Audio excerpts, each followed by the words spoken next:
ओला dock YouTube channel को subscribe करें और बेल आइकॉन को दबाना मत भूलें। अस्सलाम वालेकुम, मेरा नाम मिदहत फ़ातिमा ख़ान है।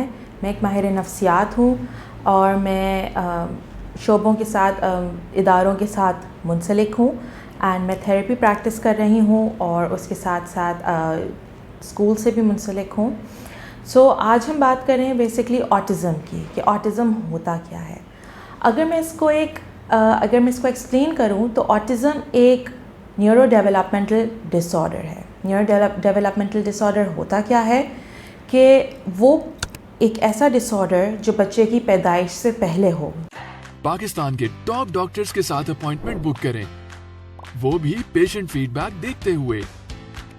लाखों लोगों की तरह पाकिस्तान के सबसे बड़े डॉक्टर नेटवर्क का फायदा उठाएं और आज ही ओला डॉक ऐप डाउनलोड करें। ओला डॉक, डॉक्टर का अपॉइंटमेंट आसानी से। तो ये जब एक माँ हामला होती है तो ये उस वक्त बेसिकली होता है जब बच्चे की पैदाइश के बाद, जिसे हम कहते हैं कि माइलस्टोन्स, बच्चे के कुछ उम्र के हिस्सों में कुछ चीज़ें होती हैं जो बच्चा करता है। जैसे फॉर एग्ज़ाम्पल जब बच्चा 3 महीने का होता है तो उसकी गर्दन ठहरती है।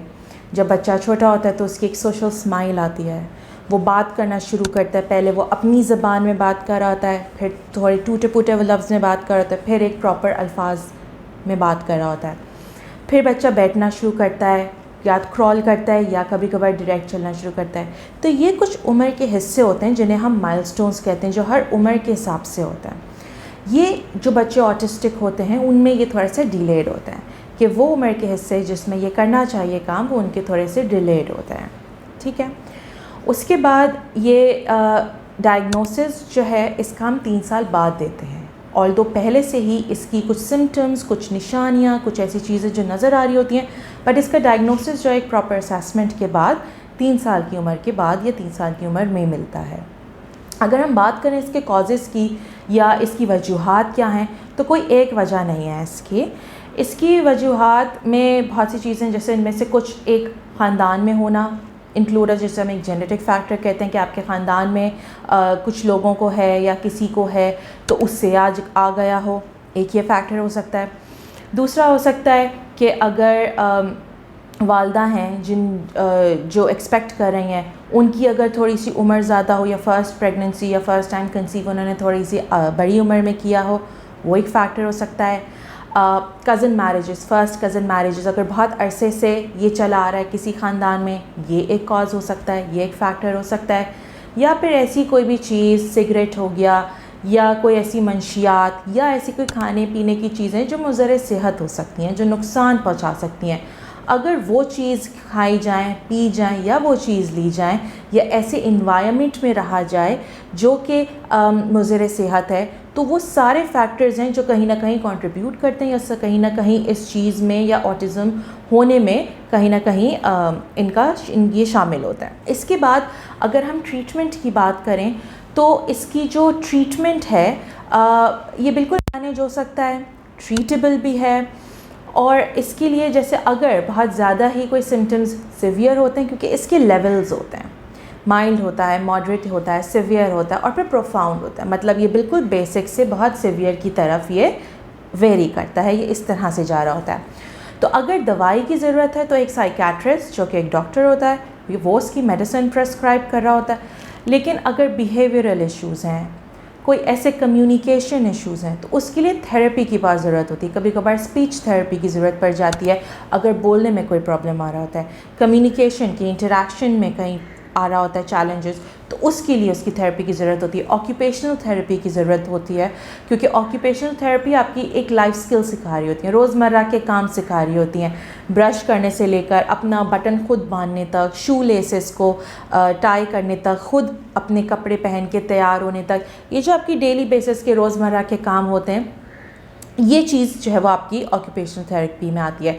जब हम बात करें कि ऑटिज़म में और क्या क्या आइडेंटिफाइंग फैक्टर्स हो सकते हैं, तो उसमें बेसिकली जो आपका एक बच्चे के सोशल, जिसे हम लोग समाजी बिहेवियर कहते हैं, कम्युनिकेशन, गुफ्तगू, दोनों वर्बल और नॉन वर्बल, मतलब वो कम्युनिकेशन जो बोल के अदा की जाए या वो कम्युनिकेशन जो बग़ैर बोले इशारों के थ्रू, नज़रों के थ्रू, आपकी शक्ल के जो एक्सप्रेशंस होते हैं उनके थ्रू की जाए, तो वर्बल और नॉन वर्बल दोनों कम्युनिकेशन और आपके जो इमोशंस होते हैं, जो आपके इंसान के एहसासात और जज्बात होते हैं, इनमें कहीं फ़ीसद कमी होती है या दुश्वारी पेश आती है इनको करने में।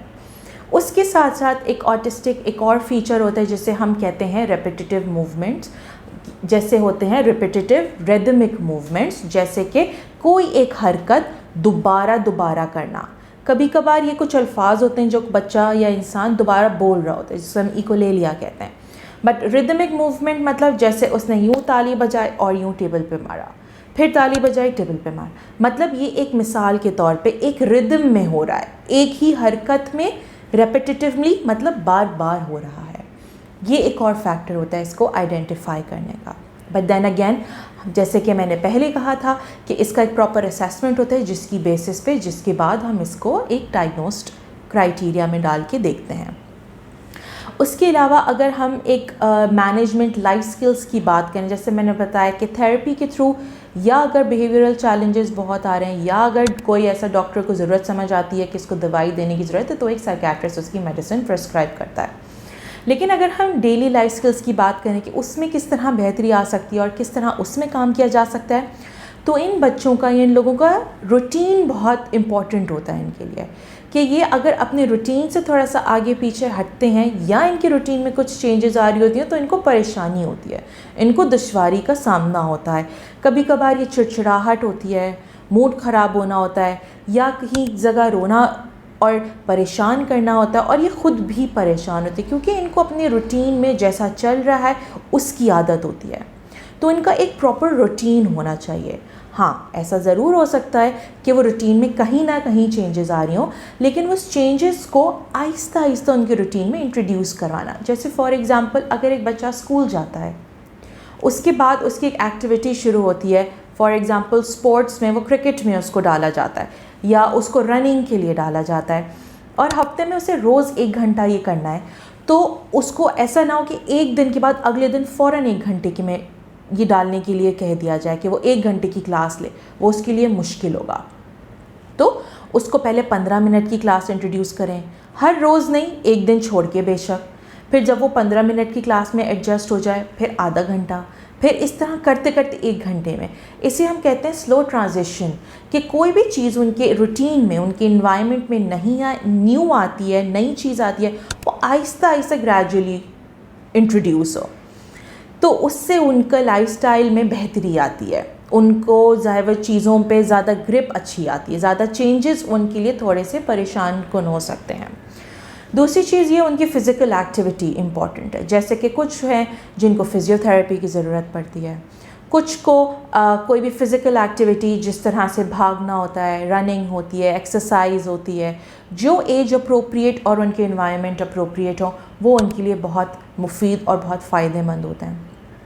इसी तरह मेरा ज़ाती ख़याल ये है कि गेम्स बहुत हेल्प करते हैं, ख़ासकर बच्चों के लिए। किस तरह करते हैं? जैसे उनकी हैंड आई कोऑर्डिनेशन अगर आपने बेहतर करनी है, मतलब उनका हाथ की और उनकी जो नज़र की मूवमेंट है, उसके लिए कैरम बहुत अच्छा होता है। अगर बच्चे को अपनी टर्न पे काम करने की आदत नहीं है, उसको बस जो बोल रहे हैं वो उसी वक्त चाहिए, उसके लिए गेम्स जैसे लूडो होता है, कोई भी ऐसे गेम जिसमें उसको टर्न लेना सीखना पड़े, दूसरों के साथ खेलना सीखना पड़े।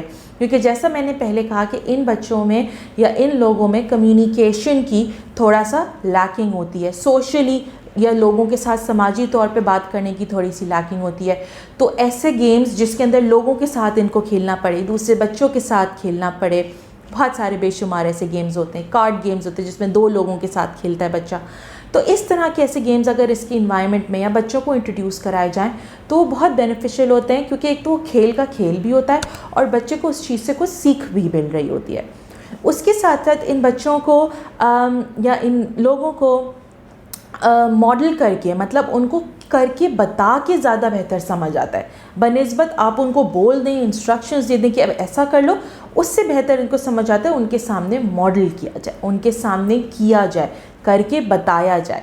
जिस तरह से एक्सपेरिमेंट, जैसे बच्चे स्कूल में एक्सपेरिमेंट करते हैं, तो अगर मैं एक स्कूल के हवाले से एग्जांपल दूं, तो अगर बच्चों को साइंस में चैप्टर प्लांट्स का पढ़ाया जा रहा है, तो एक पॉट लिया, उसमें कोई सीड डाला, पानी डाला और वो प्रैक्टिकली प्लांट ग्रो होगा, तो वो बच्चे को ज़्यादा बेहतर समझ आएगा बनिस्बत एक वर्बल इंस्ट्रक्शंस के, मतलब ज़बानी कलाम या ज़बानी इंस्ट्रक्शंस के थ्रू। तो ये सारी चीज़ें हैं जो एक बच्चे की डेली लिविंग स्किल्स को बेहतर बनाने के लिए ज़रूरी हैं कि बच्चे को डिपेंडेंट ना होना पड़े, वो इंडिपेंडेंट रहे। जो भी बच्चे के साथ है उसका केयर गिवर है, एक ये गोल, एक ये मोटो होता है कि उसको फैसिलिटेट करना है, उसको प्रोवाइड करना है, एफ़र्ट और बेनिफिट करना है कि वो खुद एफ़र्ट आगे कर सके, उसको डिपेंडेंट नहीं करना है। जिस हद तक बच्चा खुद काम कर सकता है, जैसे अपनी तौर पे अगर कपड़े पहन के तैयार हो सकता है, उसमें उसको वो की जाए।